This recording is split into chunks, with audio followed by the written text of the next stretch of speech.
Di sebuah desa terpencil di pedalaman, terdapat sebuah rumah tua yang telah lama ditinggalkan. Malam itu, langit dipenuhi awan gelap yang seolah menutupi bulan dan bintang. Angin berhembus kencang, menerpa pepohonan di sekitar rumah tua itu, menciptakan suara gemerisik yang menyeramkan. Rumah itu berdiri megah di tengah hutan lebat, dikelilingi oleh pohon-pohon tinggi yang seolah menjulang hingga ke langit. Penduduk desa selalu menghindari rumah itu, karena menurut cerita, rumah tersebut dihuni oleh roh-roh jahat yang tidak pernah beristirahat. Namun, bagi sekelompok anak muda yang penasaran, rumah tua itu justru menjadi tantangan yang tak bisa mereka lewatkan. Rina, Andi, Dina, dan Budi adalah sekelompok mahasiswa yang sedang melakukan penelitian tentang cerita-cerita mistis di desa tersebut untuk pembuatan konten. Mereka telah mendengar banyak cerita tentang rumah tua itu dari penduduk desa, dan meskipun telah diperingatkan untuk tidak mendekati rumah itu, rasa penasaran mereka jauh lebih besar daripada rasa takut. "Kalian yakin mau masuk ke sana?" tanya Budi, yang terlihat paling gugup di antara mereka. Matanya terus melirik ke arah rumah tua itu, seolah-olah dia bisa merasakan sesuatu yang tidak beres. "Sudah, Budi, jangan pengecut. Ini kan cuma rumah tua biasa," jawab Andi dengan nada meyakinkan. Andi adalah tipe orang yang tidak mudah percaya dengan hal-hal mistis. Baginya, semua cerita hantu hanyalah mitos yang dibuat untuk menakut-nakuti orang. Rina, yang merupakan pemimpin kelompok, mengambil inisiatif untuk membuka pintu rumah yang sudah berkarat. Suara berderit yang keras mengiris telinga mereka saat pintu itu terbuka. Udara dingin langsung menyergap, membuat bulu kuduk mereka berdiri. Rina mengarahkan senternya ke dalam rumah, mencoba melihat apa yang ada di dalam. "Kita masuk," kata Rina dengan suara tegas, meskipun di dalam hatinya dia juga merasa gugup. Mereka melangkah masuk ke dalam rumah, dan suasana yang gelap dan lembab langsung menyambut mereka. Dinding-dindingnya penuh dengan coretan-coretan aneh yang seolah menceritakan sesuatu yang mengerikan. Rina mengarahkan senternya ke sekeliling ruangan, dan matanya tertuju pada sebuah foto keluarga yang tergantung di dinding. Foto itu sudah usang, tetapi masih terlihat jelas wajah-wajah keluarga yang tinggal di sana dulu. Ada sesuatu yang aneh dari foto itu, mata mereka terlihat kosong, seolah-olah mereka sedang menatap langsung ke arah Rina. "Kalian lihat ini?" tanya Rina sambil menunjuk foto itu. Dina mendekat dan mengamati foto tersebut. "Aneh ya, wajah mereka seperti tidak manusiawi." Tiba-tiba, suara langkah kaki terdengar dari lantai atas. Mereka semua terdiam, mencoba mendengarkan dengan seksama. "Ada yang di atas," bisik Andi. "Jangan-jangan ada orang lain di sini," tambah Budi, suaranya gemetar. Rina memutuskan untuk menyelidiki. "Ayo, kita ke atas. Tapi tetap bersama, jangan ada yang terpisah." Saat mereka menaiki tangga kayu yang reyot, suara langkah kaki itu semakin jelas. Setiap langkah mereka diikuti oleh gemeretak kayu yang seolah-olah memperingatkan mereka untuk tidak melanjutkan. Namun, rasa penasaran dan tekad Rina untuk menyelidiki lebih jauh membuat mereka terus maju. Begitu mereka sampai di lantai atas, suasana semakin mencekam. Lorong panjang dengan beberapa pintu kamar yang tertutup rapat menyambut mereka. Udara dingin yang menusuk tulang membuat mereka menggigil. "Kalian dengar itu?" tanya Dina tiba-tiba. Suara tangisan bayi terdengar dari salah satu kamar di ujung lorong. Suara itu lembut namun jelas, seolah-olah memanggil mereka. "Tidak mungkin ada bayi di sini," kata Andi, mencoba meyakinkan dirinya sendiri. Namun, suara itu terus terdengar, semakin keras dan memilukan. Rina memberanikan diri untuk membuka pintu kamar tersebut. Begitu pintu terbuka, tangisan itu tiba-tiba berhenti. Di dalam kamar, mereka menemukan sebuah ranjang bayi yang sudah rusak, dengan boneka-boneka berserakan di lantai. Boneka-boneka itu memiliki mata yang seolah-olah mengikuti gerakan mereka. Salah satu boneka itu tiba-tiba jatuh dari ranjang, membuat mereka semua terkejut. "Kita harus keluar dari sini," desis Budi yang sudah tidak tahan lagi. Dia mulai menarik-narik lengan Rina, memohon untuk segera pergi. Tapi sebelum mereka sempat bergerak, pintu kamar tiba-tiba tertutup dengan sendirinya. Mereka mencoba membukanya, tetapi pintu itu seolah terkunci dari luar. Andi mencoba mendorongnya dengan sekuat tenaga, tetapi tidak berhasil. "Tenang, kita cari cara lain," teriak Rina, mencoba menenangkan teman-temannya. Dia mengarahkan senternya ke sekeliling kamar, mencari celah atau jendela yang bisa digunakan untuk keluar. Di tengah kepanikan, lampu senter mereka tiba-tiba mati. Ruangan itu gelap gulita, dan suara-suara aneh mulai terdengar dari segala penjuru. Suara tawa, tangisan, dan bisikan-bisikan yang tidak jelas sumbernya. Dina merasakan ada sesuatu yang menyentuh punggungnya, dan dia menjerit ketakutan. "Ada yang di sini," bisik Dina, suaranya hampir tidak terdengar. Tiba-tiba, sebuah bayangan muncul di sudut ruangan. Bayangan itu perlahan-lahan mendekati mereka, dan semakin jelas bentuknya. Itu adalah sosok wanita dengan rambut panjang yang menutupi wajahnya. Dia mengenakan gaun putih yang sudah compang camping, dan tangannya terulur ke arah mereka. "Keluarlah dari sini!" Suara wanita itu bergema di seluruh ruangan. Budi menjerit ketakutan, sementara Andi mencoba memukul bayangan itu dengan senter yang sudah mati. Namun, tangan mereka melewati sosok itu seolah-olah dia tidak nyata. "Kita harus keluar sekarang," teriak Rina, mencoba mencari celah di jendela kamar. Dia menemukan jendela kecil di sudut ruangan dan mencoba membukanya. Dengan susah payah, mereka berhasil memecahkan kaca jendela dan melompat keluar. Setelah berhasil keluar dari kamar itu, mereka berlari menuruni tangga dengan panik. Nafas mereka tersengal, tubuh mereka gemetar, dan keringat dingin membasahi punggung masing-masing. Namun, saat mereka sampai di lantai bawah, mereka menemukan sesuatu yang mengejutkan. Di ruang tamu, sebuah buku harian terbuka di atas meja tua yang berdebu. Halaman-halamannya tampak menguning dan berbau apek, seolah telah lama ditinggalkan. "Siapa yang membuka ini?" tanya Andi, suaranya masih bergetar. Tidak ada yang menjawab. Rina dengan tangan gemetar mengambil buku itu dan mulai membaca. Buku itu milik seorang wanita bernama Sari, yang ternyata adalah penghuni terakhir rumah itu. Ia menulis tentang kehilangan anaknya yang masih bayi karena sakit. Kesedihannya yang mendalam membuatnya percaya bahwa roh anaknya masih berada di dalam rumah ini. Dalam upaya menghubungi roh tersebut, Sari mulai melakukan ritual-ritual aneh yang kemudian berujung pada sesuatu yang jauh lebih mengerikan. Dia membuka portal, bisik Dina. Tangannya mencengkeram lengan Rina. Ritual itu tidak hanya membawa kembali arwah anaknya, tapi juga sesuatu yang lebih buruk. Andi menelan ludah, mencoba menenangkan dirinya. "Kalau begitu, kita harus menghentikan ini. Kita harus membakar buku ini. Mungkin itu bisa memutuskan ikatan roh jahat yang masih berkeliaran di sini." Rina mengangguk dan segera merogoh tasnya, mengambil korek api. Namun, saat dia menyalakannya dan mencoba membakar halaman buku, api itu padam seketika, seolah ada sesuatu yang melindungi buku tersebut. Udara di sekitar mereka tiba-tiba berubah. Suara tawa lirih terdengar di setiap sudut ruangan, diikuti dengan bisikan-bisikan yang membuat bulu kuduk mereka meremang. "Kalian pikir bisa menghentikan aku?" Suara itu bergema, memenuhi ruangan dengan aura mengancam.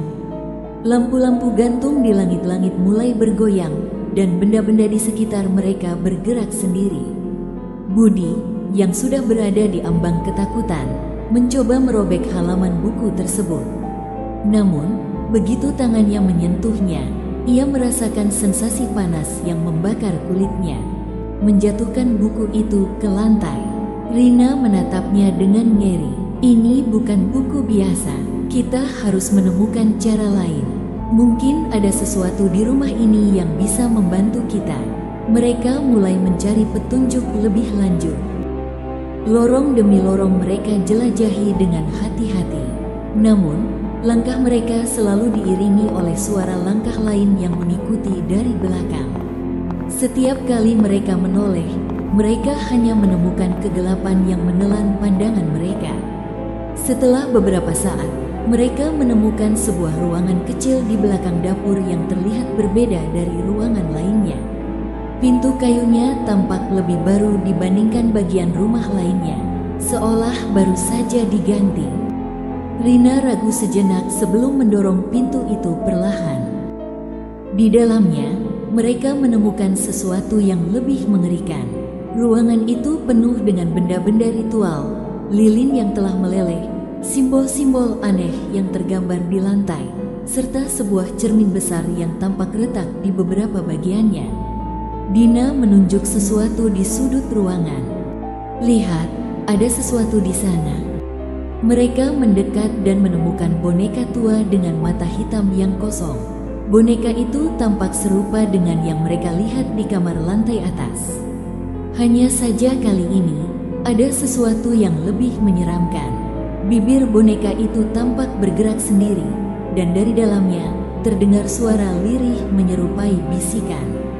Pergi, pergi, pergi. Rina mengambil langkah mundur. Ini bukan hanya sekadar boneka, ini semacam medium. Sari mungkin menggunakannya untuk berkomunikasi dengan roh. Tiba-tiba, cermin besar di belakang mereka bergetar hebat. Dari dalamnya, sesosok bayangan hitam muncul, membentuk sosok wanita dengan rambut panjang menutupi wajahnya. Matanya menyala merah, penuh kebencian. Kalian tidak seharusnya ada di sini. Suara wanita itu menggelegar. Semua langsung mundur dengan panik. Sosok itu melayang mendekati mereka. Tangannya terulur ke arah Rina yang masih memegang buku harian itu. Udara di ruangan menjadi semakin berat, membuat mereka sulit bernapas. Kita harus keluar sekarang, teriak Andi, menarik lengan Rina. Mereka berlari keluar ruangan dengan sekuat tenaga. Namun, sebelum meninggalkan tempat itu, Rina sempat melihat sesuatu di dalam buku harian tersebut, sebuah kalimat terakhir yang tertulis dengan tinta merah. Hanya dengan api yang benar, roh ini bisa dipadamkan. Tanpa membuang waktu, mereka menyusun rencana untuk menghancurkan tempat ritual itu. Mereka tahu ini belum berakhir. Kini mereka memiliki petunjuk penting, ada cara untuk menghentikan kutukan ini. Dan mereka harus menemukannya sebelum semuanya terlambat. Saat mereka kembali ke ruang utama, suara tawa menyeramkan kembali menggema di seluruh rumah. Kalian tidak akan pernah bisa keluar. Mereka masih terengah-engah setelah berlari dari ruang tamu. Rina menggenggam erat buku harian yang mereka temukan, sementara yang lain mencoba menenangkan diri dari ketakutan yang terus menghantui mereka. Udara di dalam rumah itu semakin berat, seolah-olah sesuatu yang tak terlihat sedang mengawasi setiap gerakan mereka. Kita tidak bisa terus berlari tanpa tujuan, kata Rina dengan suara tegas. Jika rumah ini memang dikutuk, pasti ada cara untuk mengakhirinya. Mereka kemudian bergerak menuju bagian belakang rumah, tempat yang belum sempat mereka jelajahi. Saat melewati dapur yang sudah usang dan berdebu, mereka melihat sebuah pintu kayu yang tampak lebih tua daripada bagian lain dari rumah tersebut.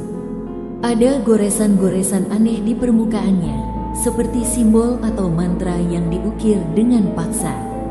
Dina menelan ludah. Apakah ini tempat di mana ritual itu dilakukan? Andi mengulurkan tangan untuk membuka pintu.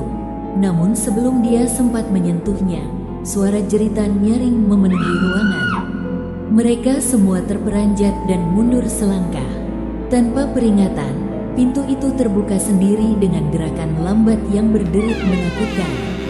Di dalamnya, mereka menemukan sebuah ruangan kecil yang penuh dengan benda-benda aneh. Lilin-lilin hitam yang sudah meleleh, tulang-tulang kecil yang berserakan di lantai, dan cermin besar yang retak di tengah ruangan. Dindingnya dipenuhi tulisan-tulisan yang tampak seperti mantra kuno, dan di tengah ruangan ada sebuah lingkaran ritual yang sudah pudar. Rina merasa ngeri saat melihat sisa-sisa darah kering yang masih menempel di lantai. "Ini pasti tempatnya," bisik Budi, suaranya hampir tak terdengar. Tiba-tiba, udara di sekitar mereka berubah drastis. Suhu turun drastis, dan napas mereka mulai membentuk kabut di udara. Cermin yang ada di tengah ruangan bergetar, dan sesosok bayangan mulai muncul di dalamnya. Wanita yang mereka lihat sebelumnya kini muncul lebih jelas. Wajahnya penuh luka dan matanya menyala merah. "Kalian tidak akan pernah keluar dari sini," bisiknya dengan suara yang memekakkan telinga. Tanpa peringatan, lilin-lilin di sekitar mereka menyala dengan sendirinya. Api biru berkelap-kelip dengan cara yang tidak wajar. Rina merasa jantungnya berdebar kencang, tapi dia tahu mereka tidak bisa lari lagi. "Ini saatnya melawan. Kita harus menghancurkan tempat ini," kata Rina dengan suara mantap. "Benda-benda ini mungkin sumber energinya.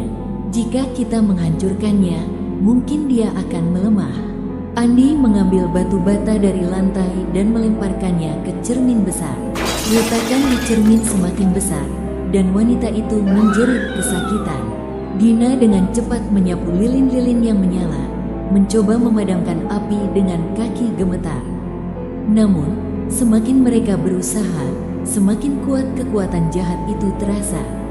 Pintu di belakang mereka tertutup dengan keras, dan suara tawa menyeramkan memenuhi ruangan.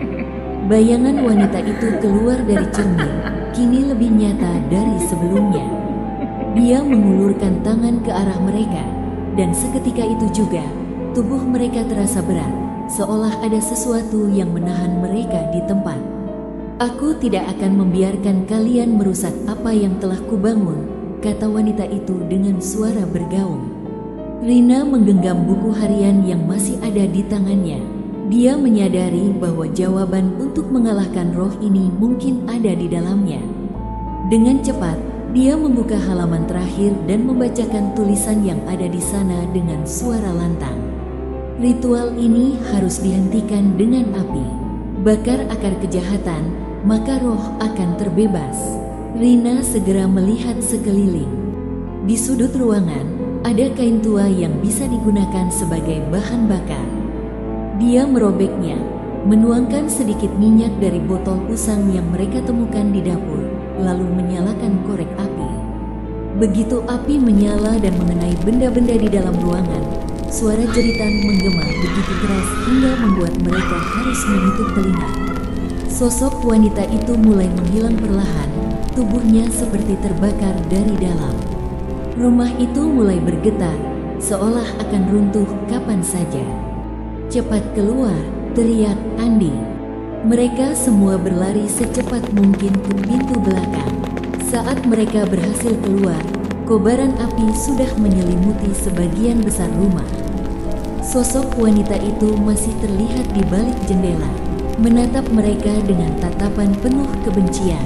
Sebelum rumah itu benar-benar runtuh, dia mengucapkan satu kalimat terakhir.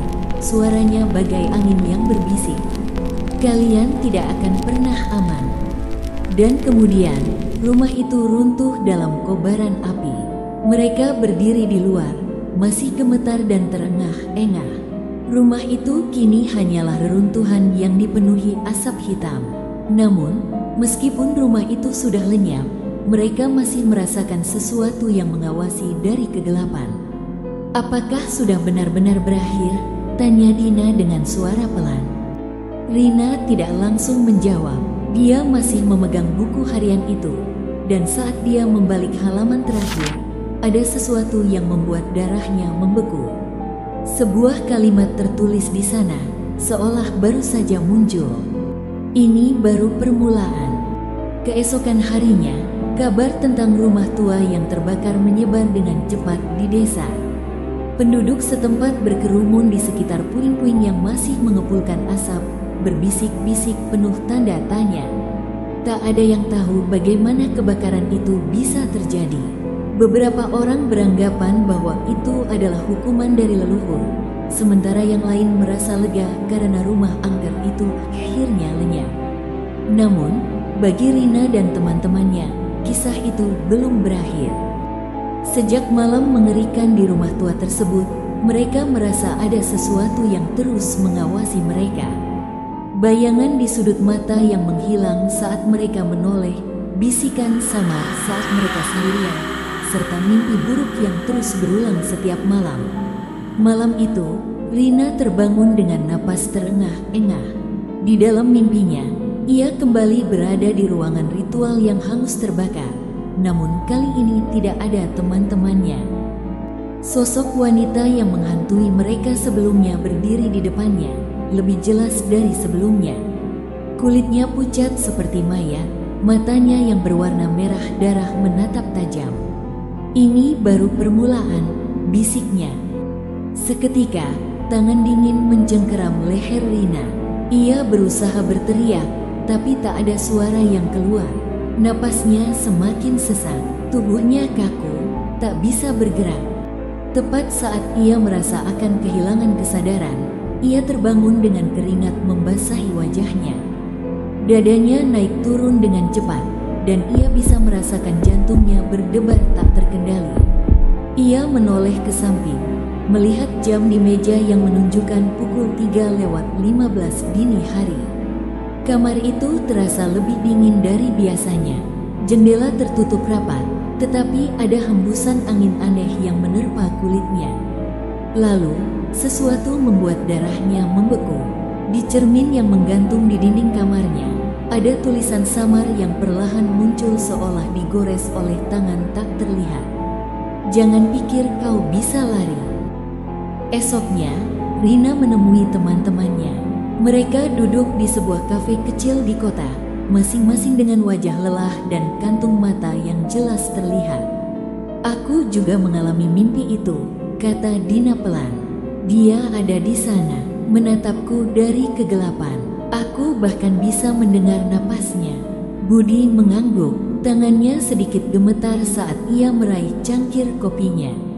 "Aku merasa seperti dia ada di belakangku saat aku sendirian tadi malam. Begitu aku menoleh, tidak ada siapa-siapa, tapi aku yakin dia ada di sana." Andi mengusap wajahnya, frustrasi. "Jadi, kita masih belum selesai dengan ini.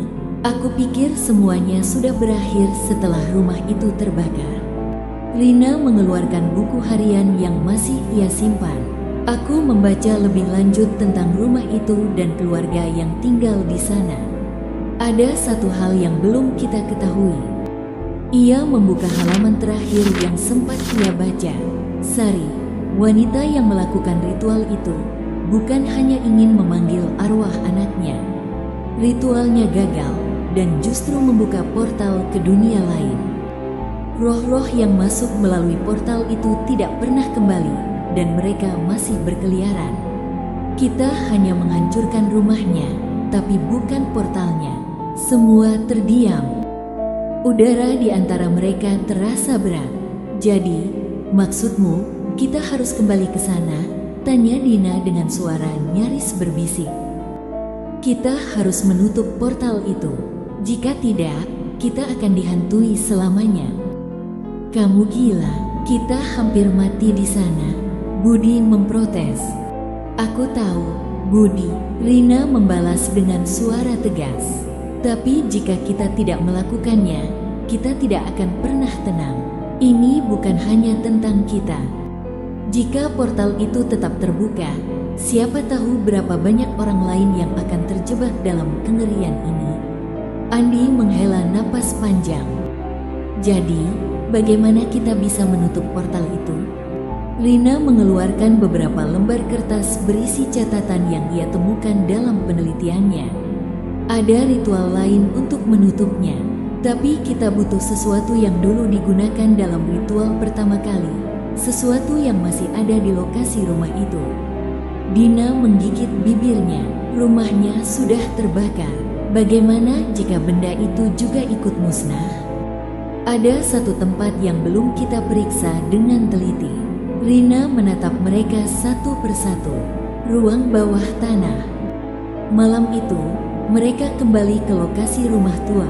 Hanya ada puing-puing yang tersisa, dan abu hitam masih menyelimuti tanah.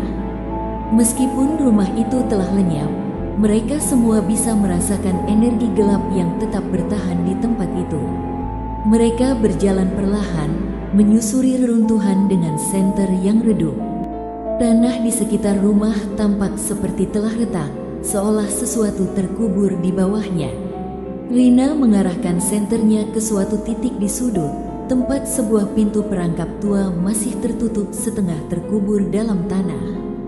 Di sini, mereka saling bertukar pandang. Tidak ada yang ingin menjadi orang pertama yang membukanya. Akhirnya, dengan tangan gemetar, Andi menarik pintu kayu itu hingga terbuka, memperlihatkan tangga batu yang menurun ke dalam kegelapan. Udara yang keluar dari bawah terasa lebih dingin, mengandung aroma tanah basah dan sesuatu yang membusuk. Napas mereka tertahan saat mereka mulai menuruni tangga itu satu persatu. Saat mereka sampai di bawah, sebuah ruangan batu terbuka di hadapan mereka.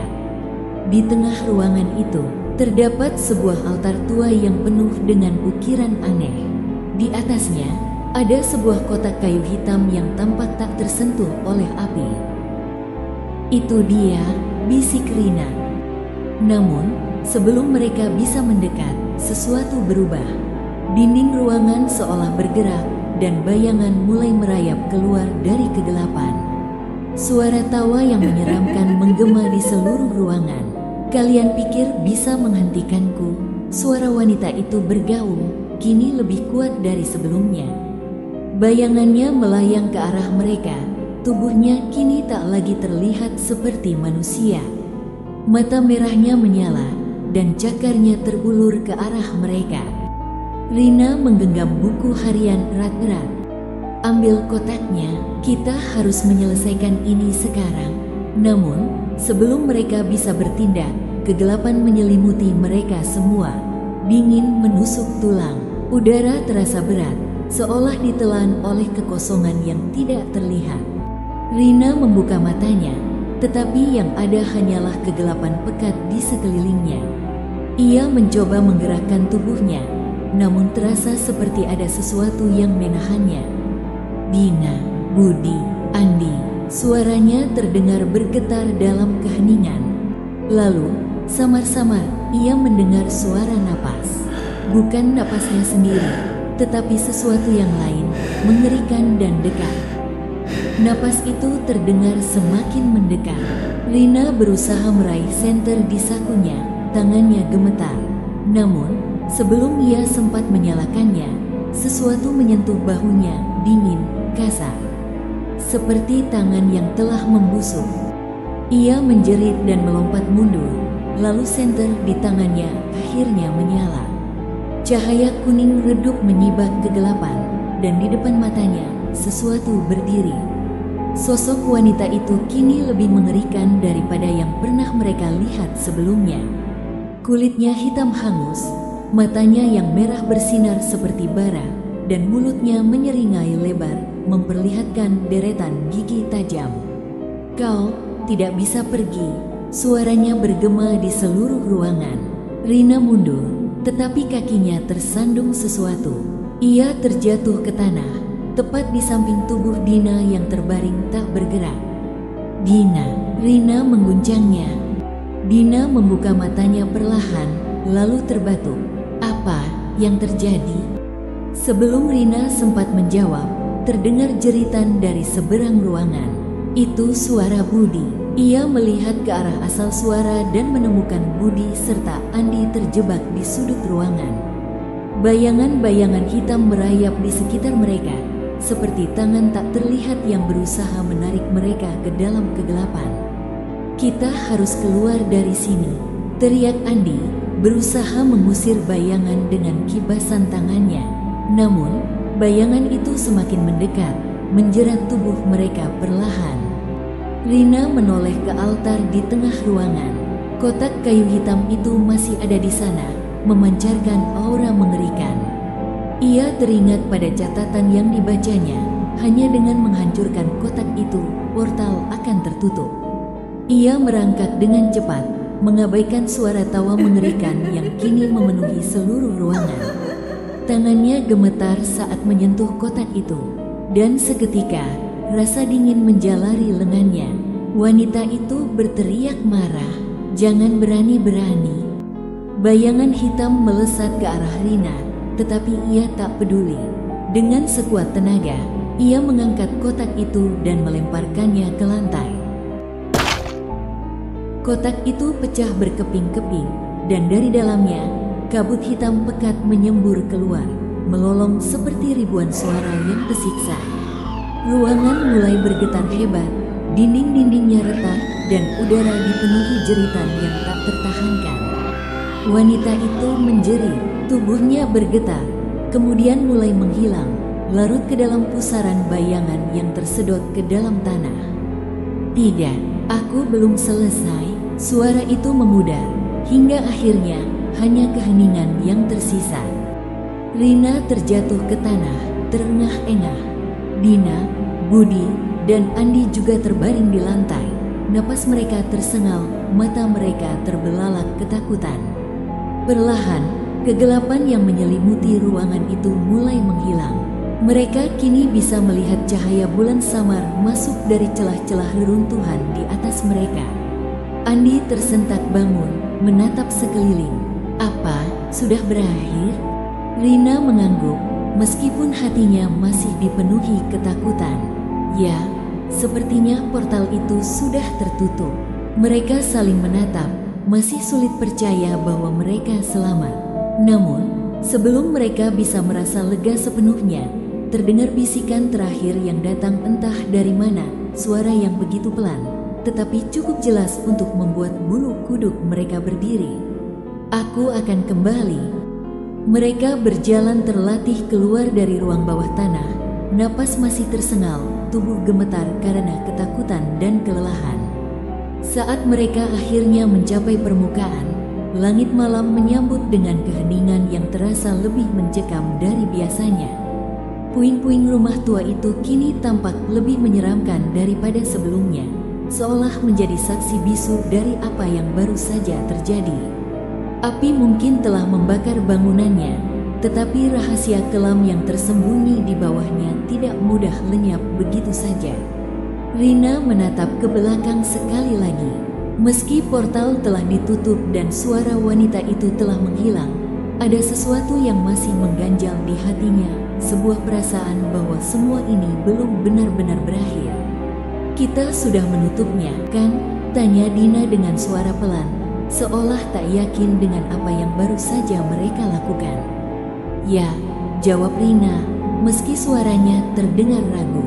"Tapi aku tidak tahu apakah itu cukup untuk mengakhirinya selamanya." Andi menepuk bahunya, mencoba menenangkan. "Yang penting kita masih hidup. Kita lakukan yang terbaik." Budi menghela napas panjang. "Aku cuma ingin melupakan ini semua dan kembali ke kehidupan normal." Mereka berjalan menjauh dari tempat itu, meninggalkan masa lalu yang nyaris merenggut nyawa mereka. Namun, saat mereka melewati jalan setapak menuju desa, Rina merasa ada sesuatu yang mengikuti mereka. Ia menoleh cepat, tapi tidak ada apa-apa. Di sudut matanya, ia masih bisa melihatnya. Sebuah bayangan berdiri diam di tengah reruntuhan, menatap mereka pergi, dan ketika ia berkedip, bayangan itu menghilang. Namun, di dalam hatinya, Rina tahu beberapa rahasia tidak bisa benar-benar dikubur.